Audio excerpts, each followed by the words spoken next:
नमस्कार मित्रों, last chance for humanity के इस अगले भाग में आपका सभी का स्वागत है। मित्रों, मैं जो ये वीडियो बना रहा हूँ, ये मेरा पर्पज़ इसमें आप लोगों को डराना नहीं है। एक्चुअली ये आदेश ईश्वर के ही हैं जो मैं आपको बता रहा हूँ। मेरा उद्देश्य है आप लोगों को जागरूक करना कि जो अब ये आने वाला जो समय है, अगले 12 साल, इसमें हमारा उद्देश्य है कि अधिकांश जो प्रजाजन है, अधिकांश जो मेरे इस पृथ्वी के निवासी हैं, वो इन बुराइयों को छोड़ दे। और ये निश्चित है कि जो इन बुराइयों को छोड़ देंगे, यथाशीघ्र प्रभु ईश्वर अल्लाह जो भी उसका नाम है, वो उन सभी लोगों को जो ईश्वर के आदेश का पालन करेंगे, उनको किसी भी तरह की महामारी से, किसी भी तरह के युद्ध से, किसी भी तरह के प्रलय से, जिसमें कि अपार जनहानि होनी है, उनसे प्रभु बचाएंगे। तो देखिए, ये चारों कर्म मुख्य हैं। ऐसे तो बहुत हजारों गलतियां इंसान करता है, पर ये 4 गलतियां ऐसी है कि जो अब अति पे आ चुकी हैं, और इन चारों गलतियों करने वालों का विनाश निश्चित है। जैसे ये चारों गलतियां कौन कौन सी हैं, मैं आपको बता देता हूँ फिर एक बार। अनैतिक संबंध पहले नंबर पे। पति पत्नी के अलावा किसी अन्य से आप अगर शारीरिक संबंध रखते हैं तो ये सबसे विकट और महापाप की श्रेणी में ईश्वर ने रखा है। दूसरे नंबर पर नशा, शराब, अफीम, चरस, गांजा या किसी भी तरह का ऐसा नशा जो आपके मस्तिष्क को अपनी जकड़न में ले लेता है, उस तरह का कोई भी नशा अगर आप करते हैं तो उसे भी आप तुरंत छोड़ दें। तीसरा काम मैंने बताया कि किसी भी तरह का मांस, मीट यानी कि मांसाहार अगर आप करते हैं तो उसे आप छोड़ दें, क्योंकि इससे भी आपका विनाश निश्चित है। और चौथे नंबर पे मैंने आपको बताया कि मूर्ति पूजा छोड़ दें। और मूर्ति पूजा ऐसा नहीं है कि सिर्फ हिंदू करते हैं, मूर्ति पूजा सभी धर्मों में है, सभी पंथों में है। मेरी नज़र में तो जो जिनको अधर्म कहते हैं उन सभी में है। ईसाई हैं, कैथोलिक, वो भी सभी मूर्ति पूजा की तरह ही मूर्ति पूजा करते हैं। यीशु मरियम की मूर्तियों को वो लोग पूजते हैं। मुस्लिम, जितने भी सुन्नी मुसलमान हैं, वो सब दरगाहों की, कब्रों की पूजा करते हैं। वो एक तरह से पूजा ही है उनकी, उनको मानना। और हिंदू, जितने भी हिंदू हैं वो देवी देवताओं की मूर्तियों की पूजा करते ही हैं। तो ये सभी लोग ईश्वर की जगह इन मूर्तियों की पूजा करना बंद कर दें, उनसे कुछ मांगना बंद कर दें, उनको अपना प्रेरणा स्रोत माने, उनको अपना मार्गदर्शक मानकर अगर उनको वो मानते हैं, सम्मान देते हैं तो अच्छी बात है। वरना अगर ईश्वर की जगह अगर आप इनको पूछते हैं तो उसको तुरंत ही त्याग दें। तो ये चारों कर्म अगर आप छोड़ देते हैं, ये पहले 4 परम कर्तव्य हैं जो आपको करने हैं। ईश्वर ने नियम बनाए हैं इस सृष्टि के लिए। मैंने आपको पहले बोला था कि ईश्वर जो हैं, भगवान जो हैं या अल्लाह हैं, ये इस सृष्टि के बनाने वाले हैं। इसको बनाया है इन्होंने, ये सृष्टि करता है। और ईश्वर का काम सिर्फ सृष्टि का निर्माण करना है। ईश्वर निरंतर सृष्टि करते हैं, निरंतर कर रहे हैं और करते रहेंगे। इनका काम सिर्फ सृष्टि का निर्माण करना है। और हर समय ईश्वर सृष्टि बनाते रहते हैं। लाखों करोड़ों वर्ष पूर्व इन्होंने इस पृथ्वी का निर्माण किया। हमारे जैसी असंख्य पृथ्वी ईश्वर बना चुके हैं, बनाते जा रहे हैं और बनाते रहेंगे। इनका काम है सृष्टि का निर्माण करना, सृष्टि का निर्माण करना और उसके लिए वहाँ पर जीवन सुचारू रूप से चलता रहे, उसके लिए नियमों का प्रतिपादन करना। तो ये काम ईश्वर ने किया है। ईश्वर अभी भी सृष्टि निर्माण कर रहे हैं। ईश्वर, हम जो पूजा करते हैं, ईश्वर से प्रार्थना करते हैं, उसका कोई औचित्य नहीं है। जगह जगह मंदिर बना रखे हैं, जगह जगह चर्च हैं, गुरुद्वारे हैं, वहाँ हम ईश्वर को आवाज़ देते हैं। तो इसका भी कोई औचित्य नहीं है, क्योंकि ईश्वर का काम सृष्टि निर्माण करना है, उसके लिए नियम बना देना है, और ईश्वर उस अपनी बनाई सृष्टि को छोड़ के और आगे नव निर्माण के लिए चले जाते हैं। तो अनगिनत जब पृथ्वी बन चुकी हैं, पृथ्वियाँ पता नहीं कितनी हैं, और उन पृथ्वी में रहने वाले असंख्य चराचर जीव जगत है, तो ईश्वर को कोई पता नहीं है कि कहाँ मैं रह रहा हूँ, कहाँ तुम रह रहे हो, कहाँ कोई और इंसान है। ईश्वर को कुछ पता नहीं है। सैकड़ों हजारों की संख्या में एक ही तरह के इंसान भी मौजूद होंगे अलग अलग सृष्टि में। तो ईश्वर उनका कोई ध्यान नहीं रखेगा। ईश्वर ने तो इस सृष्टि के निर्माण के साथ ही नियम बना दिए, उन नियमों को आपको पालन करना है। अब आप सोचेंगे कि हमें नियम तो पता ही नहीं है, फिर नियम क्या है? तो देखिए, ये 4 नियम तो हैं जो मैंने आपको शुरू में ही बता दिए हैं। इसके अलावा ईश्वर ने एक पूरा सिस्टम बनाया। आपने कभी सुना होगा कि एक जन्म पत्री होती है हम लोगों की, वो क्या है? एक्चुअली वही ईश्वर के बनाए हुए नियम हैं आपके लिए और हमारे लिए।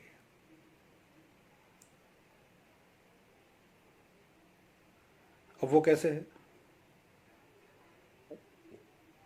कि एक कुंडली जो इस वक्त, या मान लीजिए ये 2 घंटे की लगभग एक कुंडली होती है, और एक दिन में 24 घंटे में लगभग 12 कुंडलियां बनती हैं।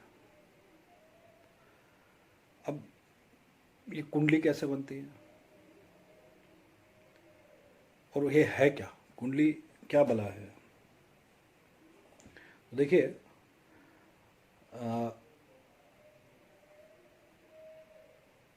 एक जगह पे, एक स्थान पे जहाँ भी आप जन्म लेते हैं, या कोई भी इंसान जन्म लेता है, या कोई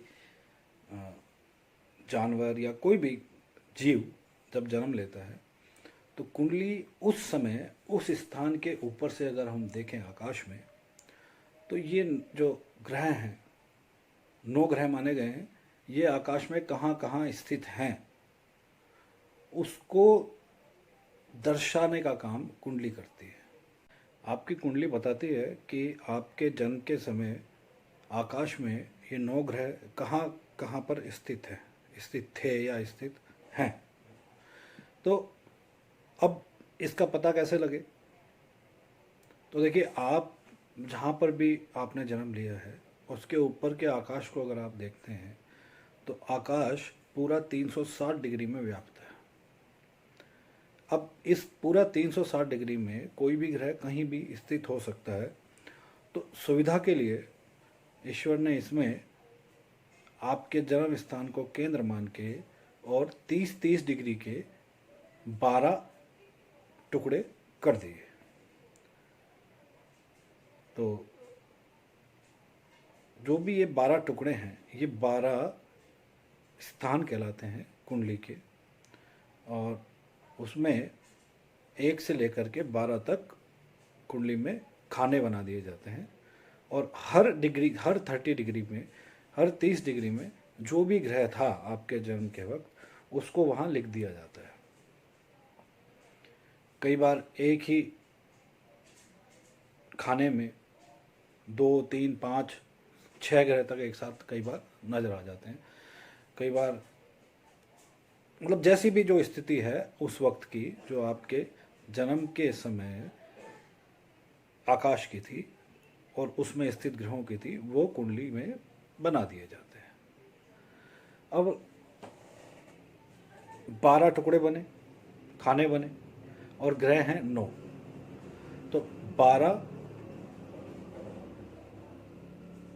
गुणा 9, टोटल 108 तरह की ग्रहों की स्थिति हो सकती है। ठीक है। तो लेकिन मजे की बात यह है कि एक इंसान की या एक समय की, इंसान तो काफ़ी समय की कुंडली एक हो सकती है, क्योंकि उस 2 घंटे में 1000 किलोमीटर के रेडियस में जितने भी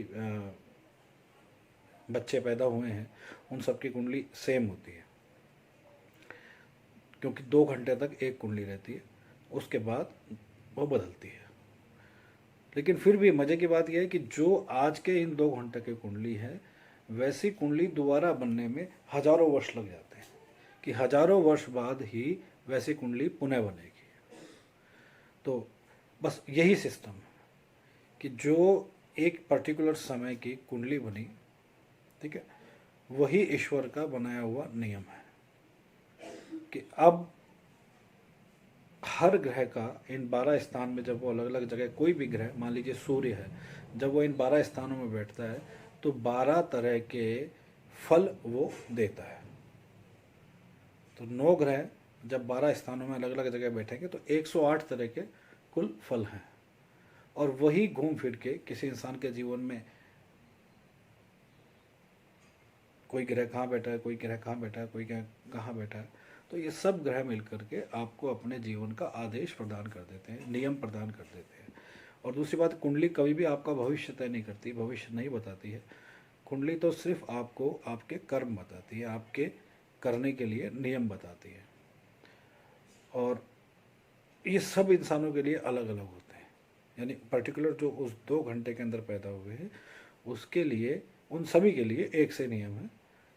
लेकिन हम क्या कर रहे हैं, हम क्या कर रहे हैं कि सारे इंसान एक एक ही जैसे नियमों का पालन कर रहे हैं। सारे हिंदू हैं, मूर्ति पूजा कर रहे हैं। सारे हिंदू हैं कि भाई सुबह ब्रह्म मुहूर्त में उठना चाहिए, रात को जल्दी सोना चाहिए, तो ये गलत है।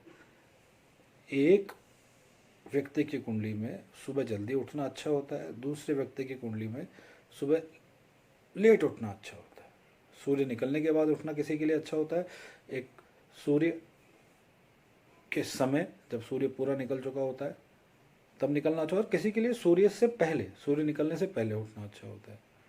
तो ये भी सूर्य के अलग अलग स्थान, उन 12 जगह में जब सूर्य है आपकी कुंडली में, उनमें से किसी में भी हो सकता है, तो उसके अनुसार ही आपको अपने कर्मों को करना है, जैसा वो आपका कोई भी ग्रह जैसा आदेश देता है।